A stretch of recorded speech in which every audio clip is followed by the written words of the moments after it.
కాబట్టి ఇప్పుడు నువ్వు ఆదివారం కనుక చర్చికి వచ్చినట్లయితే మరణిస్తే నీకు అక్కడ పరలోక రాజ్యం నీదయ్యి ఉన్నది. ఎల్ఐసి ఏజెంట్ చెప్పేది నిజమే, వస్తుంది నిజంగానే డబ్బులు వచ్చిన వాళ్ళు ఉన్నారు, డైరెక్ట్గా కనబడుతున్నారు.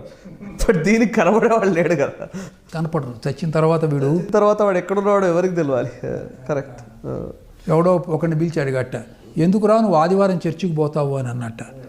మరి ఆదివారం చర్చికి పోతూ పాపులను క్షమిస్తారని మనకు చెప్పబడి ఉన్నది కదా. సోమవారం నుంచి శనివారం వరకు మేము చేయి పాపములకు అక్కడ క్షమాపణ లభించుతున్నది. We are getting concession. You will get concession. ఈ కన్సెషన్ మీకు ఏ మతంలో లభిస్తే మేము ఆ మతానికి వెళ్తాం. మేము చేసిన పాపాలన్నీ పోతాయి అని మీ శివుడు కనుక మాకు వాగ్దానం ఇస్తే మేము శివుడి పూజిస్తాం. But we are getting concession in Christianity. Baptism తీసుకుంటే చాలు నీ పాపాలు పోయినట్టే.